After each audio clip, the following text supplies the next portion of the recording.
Hi guys, welcome to my channel. For today's video, magluluto ako ng native chicken adobo. Galing ng Pangasinan. Dala ko galing Pangasinan at ako'y nakabalik na dito sa Cavite. At ito na nga guys.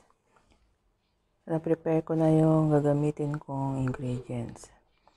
Meron tayong luya, bawang, sibuyas, soy sauce, at suka. Lalagyan ko rin siya ng konting sugar para pang-balance ng lasa. At ang ating native chicken na dala ko galing Pangasinan. Ito guys, nilagay ko sa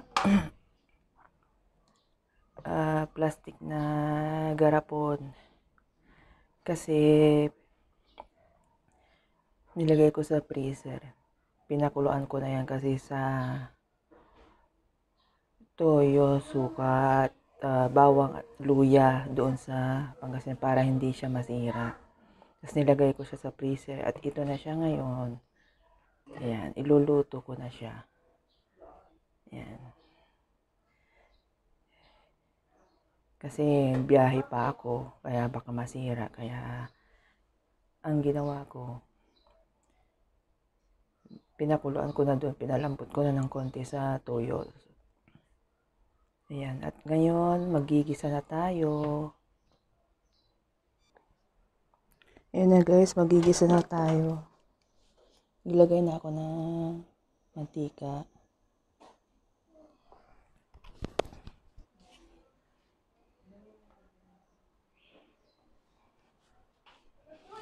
Hulog na natin ang luya. Yan ang inuuna ko, luya.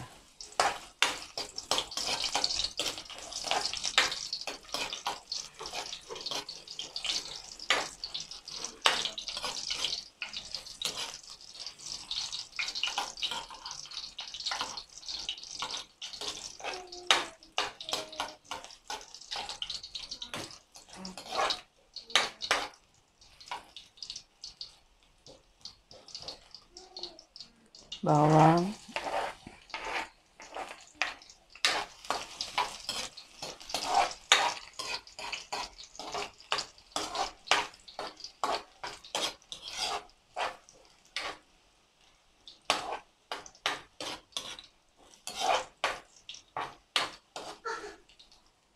Sibuyas.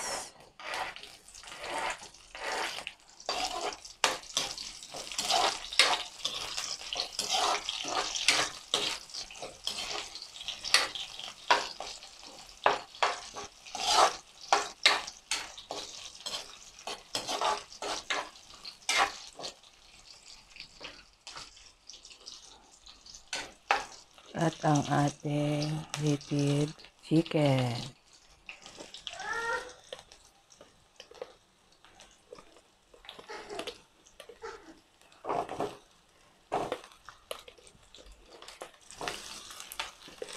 Medyo mahirap guys tanggalin.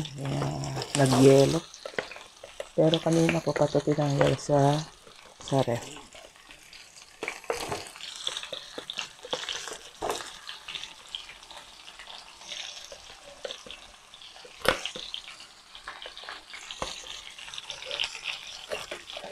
Ayan guys. Ayan siya.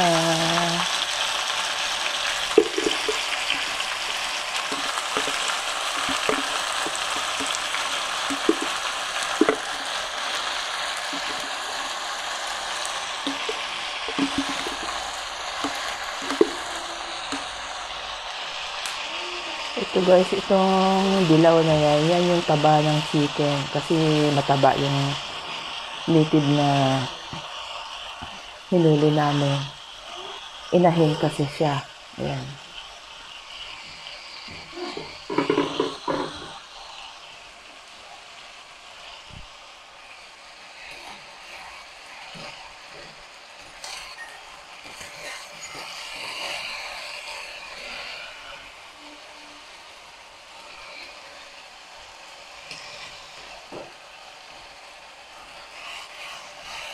Konting toyo na lang lalagay ko dyan guys kasi napakulon ko na lang sa toyo.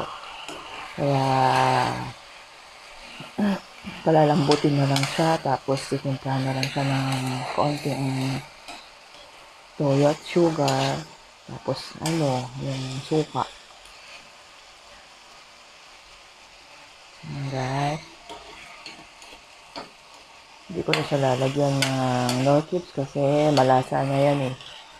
Native kasi yan. Yan, sinama ko pati yung balon-balunan.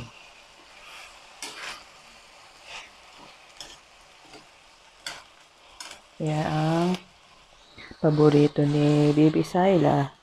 Yan ang bili niya sa akin. Pag uwi ko, magdala ako ng chicken. Native na chicken. Yan guys, palambutin lang natin. Dagdagan natin pala ng water. Para siya.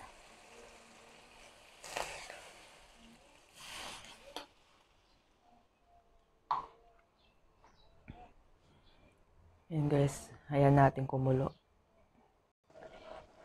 Ayan guys, tignan na natin, kumukulo na.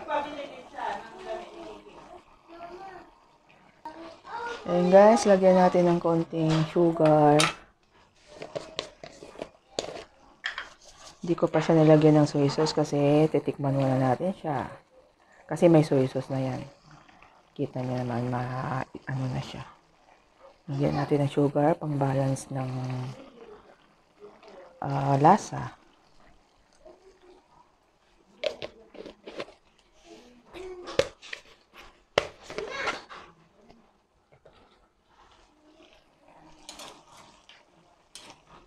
Hirap haluin. Yung isang manok guys, ang daming laman. Malaki kasi siya. Yung native. Tsaka mataba.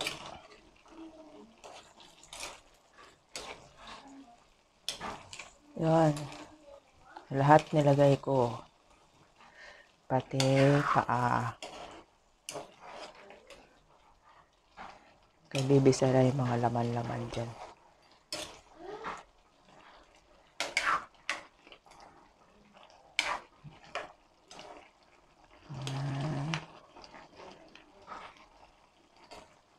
Tikman natin.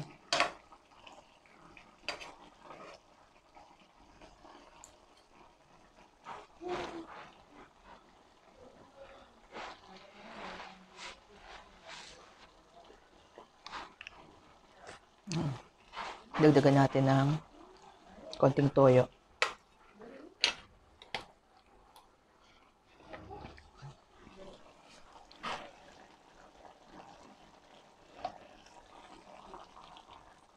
Malasa na siya guys.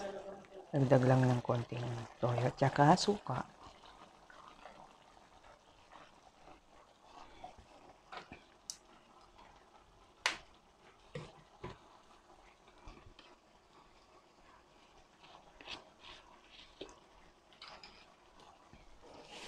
Marami ako nilagay na luya dyan. Nung pinakuluan ko siya sa toyo, nilagyan ko siya ng maraming luya. Tapos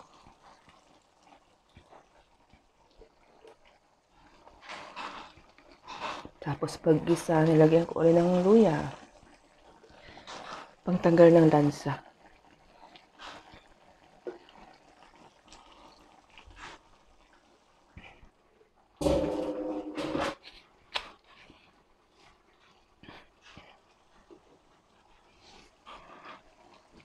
Ayan guys, ayan lang natin kumulo.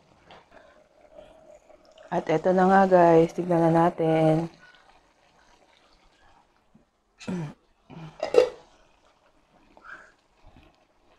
Halu-haluin lang natin. Ayan.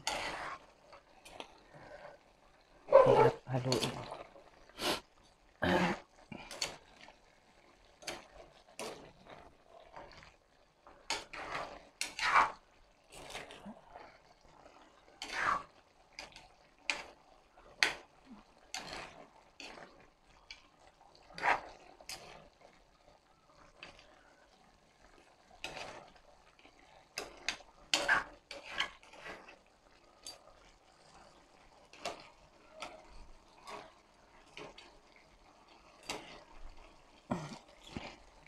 Ayan guys, pati yung paa sinama ko, walang iwan. Kasi masarap din yan. Buong manok talaga siya. Ayan. Ayan, luto na siya. Patuyuin lang natin.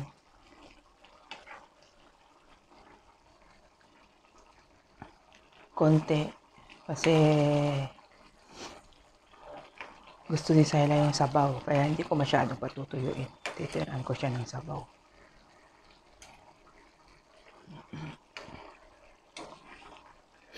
Tikman ko ulit guys.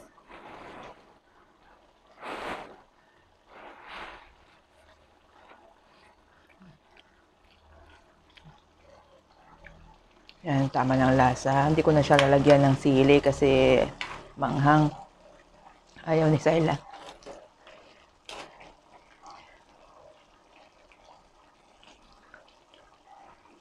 Nilagyan ko na lang siya ng pamintang durog. Yung durog na durog. Kasi pag natikman din niya, baka magreklamo. Maanghang daw. Yan guys, patuyuin lang natin ng konti. At ready na siya.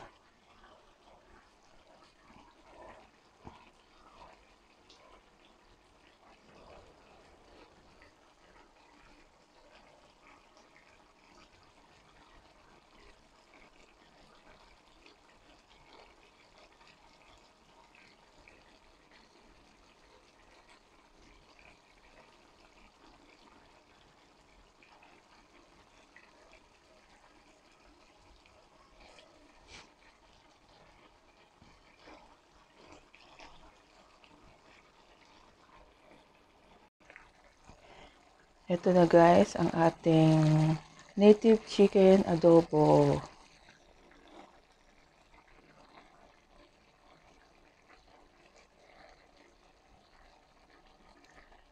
Ay, by the way guys, sa mga hindi pa po nakaka-subscribe sa channel ko, please subscribe. Paki-like na rin po at paki-share.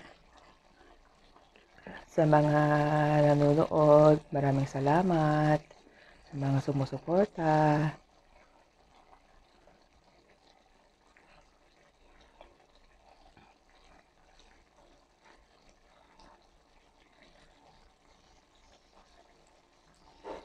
Ayan na guys. Medyo napaaga ang pagluluto ko kasi mamimili ako ngayon ng stock sa aking tindahan. Naubos na ang stock. Gawa ng nagbakasyon ako. Dahil sa school ng anak ko.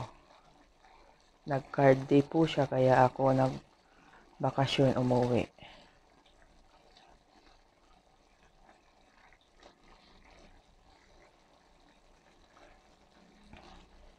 Ayan na guys, luto na. Hanggang dito na lamang. See you on my next video. Thank you for watching. Bye-bye.